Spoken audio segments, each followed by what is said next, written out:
देखो, कभी भी आपसे अगर कोई बात करे स्पर्म क्या होता है और एक्सेसरी ग्लैंड सिक्रेशन क्या होता है, तो देखो एक्सेसरी ग्लैंड होता है यही seminal vesicle, prostate gland, bulbourethral gland भी होता है यहाँ पे।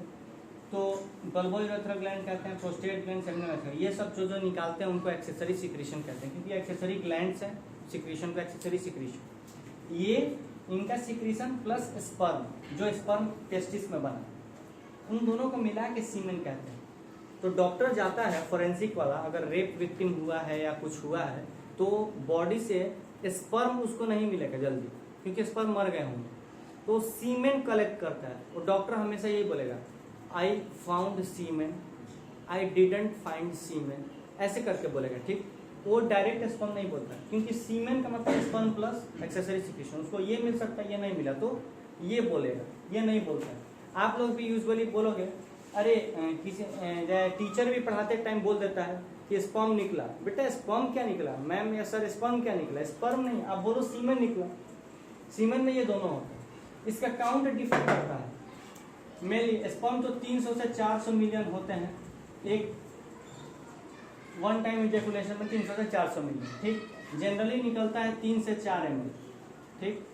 आपको पता होगा फीमेल में ब्लड मैंने बताया था 40 से 80 ml, लिख लेना कहीं, वैसे ही 3 से 4 ml स्पर्म होता है। अब देखो ये सीमेन बोल सकते हो, ये अगर बॉडी के बाहर जा रहा है, बॉडी से बाहर निकला तो क्या देना है, इजैकुलेशन, क्या देना, इजैकुलेशन, इजैकुलेट हुआ मतलब बॉडी से बाहर निकला तो इजैकुलेशन कहते हैं। फीमेल के अंदर सीमेन का जाना, ठीक, ड्यूरिंग सेक्सुअल वर्क, उसको कहते हैं इनसेमिनेशन। इन मतलब अंदर और सेमिनेट करना मतलब जाना, इनसेमिनेशन, सीमेन का जाना, इनसेमिनेशन नाम से पता चल रहा है। बेटा वास्ट डिफरेंस क्या होता है, ये स्क्रोटम में टेस्टिस होता है, ये बॉडी टेम्परेचर से 2 से 3 डिग्री कम रखता है इसको, तो ठंड के मौसम में ये बॉडी से चिपक जाएगा और गर्मी के मौसम में ये बॉडी से दूर रहेगा, क्योंकि इसको टेम्परेचर कम चाहिए स्पर्म बनाने के लिए। Outside the abdominal cavity, abdominal cavity अब बताने का, देखो यहाँ पे डायफ्राम है, डायफ्राम के ऊपर वाला थोरैसिक कैविटी और डायफ्राम के नीचे के सारा रीजन एब्डोमिनल कैविटी। क्लियर है, ये याद रखो, रटना मत कोई चीज, फील करके देखो पता चल जाएगा। सेमिनल वेसाइकल अल्कलाइन निकालता है, एसिडिक नहीं, अल्कलाइन फ्लूइड, और इसमें फ्रक्टोज होता है, और भी चीजें होती हैं, आप बस फ्रक्टोज जानो। ये स्पर्म फ्यूल है, स्पर्म को एनर्जी देता है। कभी कभी क्या करता है, आपने नसबंदी का नाम सुना होगा, एक राजीव गांधी के समय प्रोग्राम चला था, इंसेंटिव प्रोग्राम, तो उसी टाइम क्या किया जाता है, डॉक्टर करता है ये वास्ट डिफरेंस को कट कर देता है और बांध देगा, टाई कर देगा, हो गया। यहाँ से आप बनाओ स्पर्म और यहाँ तक आएगा ही, कट है, यहाँ भी कट कर देगा। मान लो एक साइड कट किया एक साइड नहीं, तो क्या सीमेन निकलेगा, स्पर्म निकलेगा? बिल्कुल, एक साइड कट नहीं किया हुआ, दोनों साइड कट करो तभी नहीं निकलेगा। अच्छा मान लो, अभी देखना क्वेश्चन उठेगा यहाँ से बेटा, अगर मैंने दोनों वास्ट डिफरेंस को कट करके हटा दिया तो क्या जो बंदा है उसका सीमेन, उसका स्पर्म निकलेगा? नहीं, लेकिन एक्सेसरी सिक्रीशन निकलेगा, क्योंकि एक्सेसरी सिक्रीशन कहाँ है, यहाँ है, और सेमिनल वेसाइकल यहाँ है। यहाँ तक तो रास्ता नहीं ना काटे हो आप यहाँ पे काटे हो, देखो यहाँ काटे हो, तो ये यहाँ से स्पर्म नहीं आएगा, पर एक्सेसरी सिक्रीशन तो यहीं से डाल देगा, प्रोस्टेट डाल देगा, तो लिक्विड निकलेगा, लेकिन उसमें स्पर्म नहीं मिलेगा। समझ में आ रहा है? यही सीन मैंने यहाँ लिखा है, सीमेन स्पर्म का एक्सेसरी सिक्रीशन करके, यहाँ तक कोई दिक्कत नहीं है। स्पर्म में 4 पार्ट होता है, हेड, नेक, मिडिल पीस और टेल।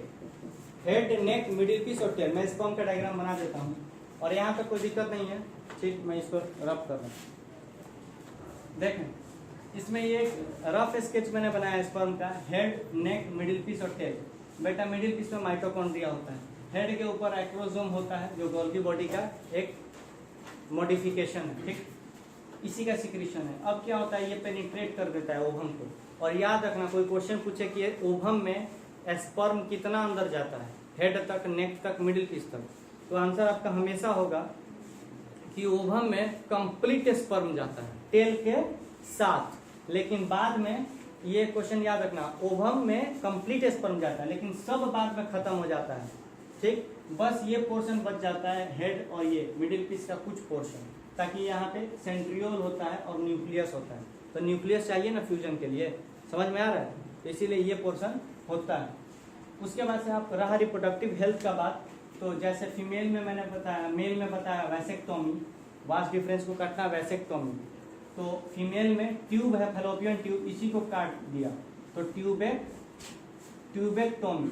बेटा टोमी का मतलब ही होता है काटना, यू नो, कुत्ता का नाम टॉमी टॉमी रखते हैं, क्यों, कुत्ता काटता है, समझ में। तो टॉमी टॉमी, टॉमी मतलब काटना, ट्यूबेक मतलब ट्यूब, ट्यूब को काटा, ट्यूबेक्टोमी। वास्ट डिफरेंस को काटे हो, वास्ट टॉमी, वैसेक्टोमी, फील आ गया। ये इसका जनरल वर्ड है, तोता के तरह रटना नहीं है। ट्यूब को काटा ट्यूबेक्टोमी, मैंने वर्ड तोड़ दिया, वास्ट डिफरेंस काटा वैसेक्टोमी। कुछ बेटा होता है रिप्रोडक्टिव हेल्थ में कि लेडीज को बोला जाता है कि मतलब जैसे कि रिप्रोडक्टिव हेल्थ को हमेशा मेंटेन करना चाहिए, ये वन ऑफ द बेस्ट, इसको मतलब कंसर्न में इसको रखना चाहिए। क्या होता है ना कि प्रेशराइज होता है किसी किसी फैमिली में कि 18 के प्लस होते ही आप शादी कर लो, या फिर रूरल फैमिली में, या फिर इलिटरेट थोड़ा जो भी है कि शादी कर लो। उससे क्या होता है ना कि अगर लड़की मैच्योर नहीं हुई है, 18 होने से ही नहीं होता है मैच्योरिटी, 18 एज का एक मैच्योरिटी है, मेंटल मैच्योरिटी नहीं हुआ होगा, साइकोलॉजिकल मैच्योरिटी नहीं होगा, हो सकता है वो बर्थ देने के मेंटली प्रिपेयर ना हो, तो देने के बाद भी उसका केयरलेसनेस दिखेगा। तो ये सब प्रेशराइज नहीं करना चाहिए, ये सब रिप्रोडक्टिव हेल्थ में आता है।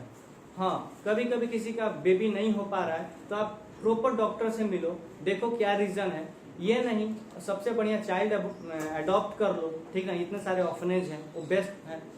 और क्यों नहीं होता है बेबी, ये सब का बहुत रीजन है। हो सकता है मेल में स्पर्म काउंट कम है, मेल जितना स्पर्म इंसेमिनेट कर रहा है फीमेल में वो पहुंच ही नहीं पा रहे हो, एनर्जी कम है स्पर्म में, ऐसे बहुत सारे रीजन हो सकते हैं। या फिर फीमेल ही ओवम जो निकाल रही है उसका लाइफ टाइम कम हो रहा है, हर मान लो 24 घंटे में मर जा रहा है।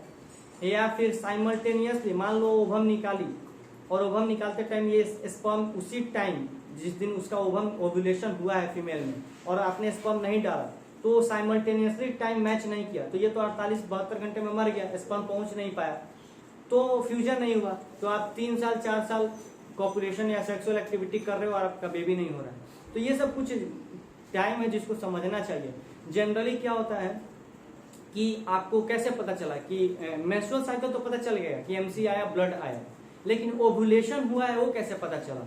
तो क्या होता है ना कि एमसी जिस दिन आता है उसके जस्ट 14 दिन बाद, 15 दिन एक टाइम पीरियड होता है, मैं आपको फॉर्मूला नहीं बता रहा हूँ क्योंकि अभी आप 10th में हो, तो वो माइनस करके निकाल देते हैं, अपन जब 12th को पढ़ाते हैं तो बताते हैं। तो उसमें क्या होता है कि 14th या 15th डे के दिन आपका ओव्यूलेशन होगा, एमसी के जस्ट 14th डे के बाद। तो क्या होता है कि अगर आपका ओव्यूलेशन हुआ तो उस दिन बॉडी टेम्परेचर 2 डिग्री हाई होगा, 97 डिग्री अगर 98 डिग्री फ़ारेनहाइट है तो उससे थोड़ा हाई होगा, उसको आपको उस दिन इरिटेशन फील हो सकता है, ठीक। और मतलब ये छोटे मोटे थोड़ा बहुत सिम्टम्स है। और उसके बाद फिर अगर वो उसी टाइम अगर सेक्सुअल एक्टिविटी हुआ तो स्पर्म हुआ तो फर्टिलाइजेशन, अदरवाइज फिर अगले नेक्स्ट मेंस्ट्रुअल साइकिल तो होना ही है। फिर कुछ रिप्रोडक्टिव सिस्टम होते हैं जो बैरियर का काम करते हैं, मेल में कॉन्डम होते हैं और कुछ फीमेल में भी फीमेल कॉन्डम होते हैं। फिर से कॉपर टी होता है, टी लाइक स्ट्रक्चर होता है बेटा, ये टी लाइक स्ट्रक्चर डाल दिया जाता है इस यूट्रस में और ये कॉपर निकालता है, कॉपर टी नाम है तो टी लाइक है तो टी कॉपर निकालता है।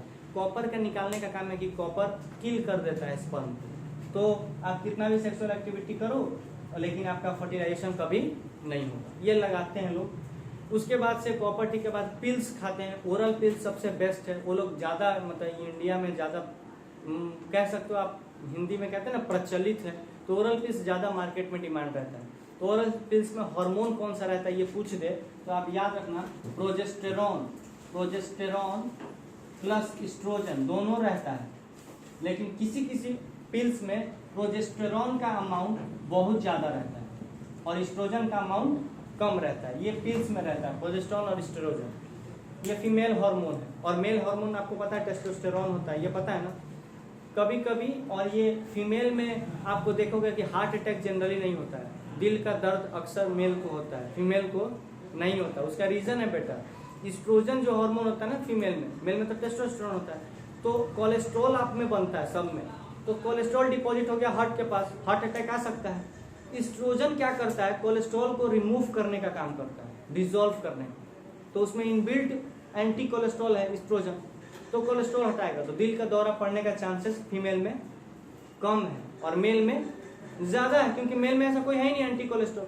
तो टेस्टोस्टेरोन वैसा कुछ काम करता नहीं, एस्ट्रोजन करता है। इसीलिए लड़कियों का एक प्लस पॉइंट है फीमेल में कि उनको दिल का दौरा कम पड़ेगा, और पड़ना भी चाहिए, पड़ना भी चाहिए, कम होना चाहिए। एस्ट्रोजन एक रीजन है। हाँ, तो भैया हम क्या करें, हम एस्ट्रोजन डाल लें अपने अंदर? नहीं, आप मेल हो, आप मेल रहो। आप क्या करो, फाइब्रस फ्रूट खाओ, केला खाओ, आम खाओ, ये सब क्या फाइब्रस फ्रूट है, वो कोलेस्ट्रॉल को हटाता है।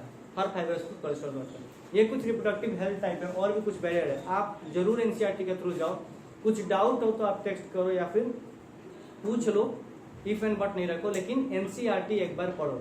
ये जो भी मैंने पढ़ाया है एक सुपरफिशियल पढ़ाया है, जो भी पढ़ाया है सुपरफिशियल पढ़ाया है, यानी कि आपको मैंने हर चीज समझाया, मैंने डेफिनेशन ये सब नहीं बताया।